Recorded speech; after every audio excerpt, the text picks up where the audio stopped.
Good afternoon, I'm Karen Holmes Ward. Vice President Kamala Harris and former President Donald Trump are making plays for the black vote. Before President Joe Biden stepped out of the race, Republicans appeared to be making some inroads. Now with Harris as the candidate, the Democrats are making quick gains among black voters. But will it be enough to take the race? My priority is voting, and to know that I live to see a black woman is awesome. I can't find words. Kamala Harris has reignited enthusiasm among voters of color, voters that the Biden-Harris ticket appeared to be losing. Trump has attempted to woo black voters by playing up his role in passing the First Step Act, his signature 2018 law making changes to the criminal justice system. And he suggested that Harris only identifies as black for political gain. I didn't know she was black until a number of years ago when she happened to turn black, and now she wants to be known as black. So I don't know, is she Indian or is she black? Trump making the claim at the National Association of Black Journalists Conference, despite all the evidence to the contrary, including her choice to attend a historically black college and membership in a black sorority. Harris was asked about the former president's increasing attacks on her race and identity. Same old tired playbook. Next question, please. The racially charged rhetoric is ramping up, with both sides trying to pull voters of color to their side. President Trump will support our law enforcement agencies and fund them appropriately. Donald Trump made me proud to be an American. I'm with Donald J. Trump. We need a leader who can make America great again. Last month, Trump released a new campaign video featuring over a dozen black women from across the U.S. who oppose Harris' White House bid. It's called I'm Not With Her. The Harris camp releasing a campaign ad of its own, firing back on Trump's comments about black jobs. They're taking black jobs? Black jobs, huh? Well, I'm sure he meant doctors, lawyers, and teachers, right? Who's going to tell him that the job he's currently seeking might just be one of those black jobs?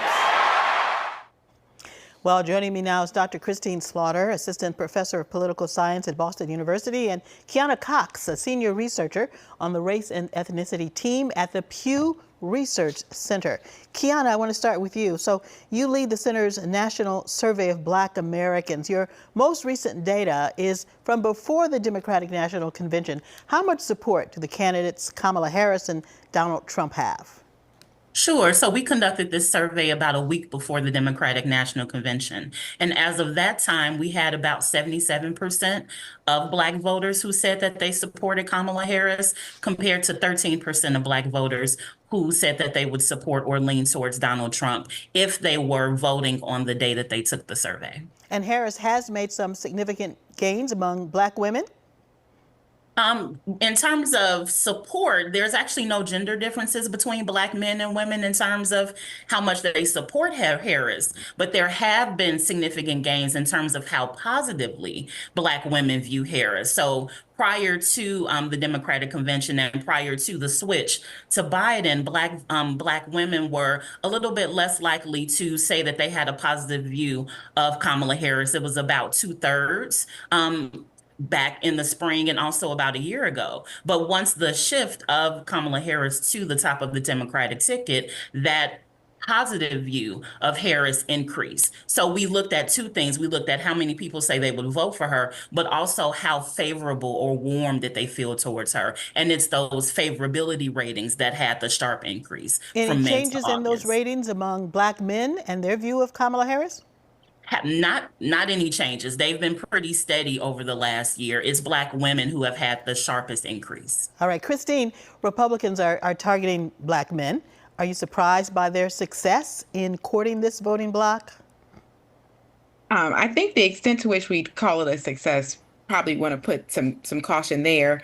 For many presidential elections, Republicans have sought to siphon into support for the Democratic Party by courting black male voters. If we think back to George Bush, Mitt Romney, even back to Reagan. This is a trend that we've seen in multiple presidential elections. I think when we think about Donald Trump, perhaps he has more momentum now than many would have expected, knowing that Black women support the Democratic Party at the highest rates. But Black male voters still remain the second most supportive of Democrats, despite these inroads with the Republican Party. So, Christine, what do you see in these Pew survey results? I think what's interesting is, again, we're in a historic presidential election, switching candidates over 100 days leading into the presidential election. What I see is that the same enthusiasm that Black voters would have utilized to elect Joe Biden into the White House, they're channeling that momentum into Vice President Harris's and Tim Walz's campaign. So what I see in the results is, yes, we do see gender differences among Black women and Black men, but overall we see that Black voters still remain the most supportive of the Democratic Party. Why was there a lag in enthusiasm among Black voters around Joe Biden, do you think? There are many reasons to speculate why there was decline in support for President Joe Biden. I think many recognize the legacy that Biden has with African-American voters, one serving as the vice president to Barack Obama, selecting Vice President Kamala Harris, but also appointing Supreme Court Justice Ketanji Brown Jackson to the court. So that legacy with Biden is relatively strong with Black voters, but also I think many had concerns about age and also knowing how much Trump was popular among white working class voters and white Republicans in general. Folks just wanted to ensure that we would not go back to a Trump presidency. So I think that explains the declining support. Now, Kiana, you also surveyed motivation to vote. What did you find? We have found that there have been some increases among Black voters in terms of how motivated they felt to vote. So about 56% of Black voters said prior to this switch to Biden that they were extremely or very motivated to vote. And then we see about a 10-point increase when we asked that same question in August. And I think it's also important to note that we saw Black women, again, a sharper increase in their motivation to vote from July to August. You know, we had record Black voter turnout in the 2008 and 2012 presidential elections. The Supreme Court, of course, as we all recall, gutted many of the Voting Rights Act's protections. Has there been a notable impact? Or Christine, do you think it's too early to tell?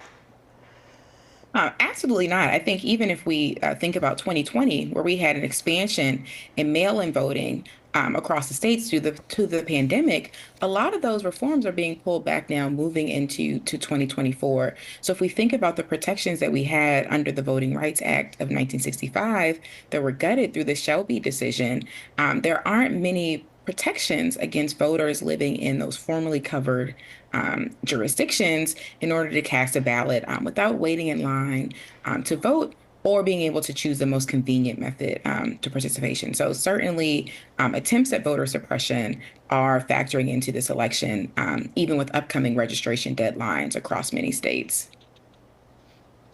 Kiana, you know, there's some thought often that Black voters aren't always included in these polls. Tell us how you found the people that you talked to. Sure. So one of the ways that we conduct our surveys is through a probability panel.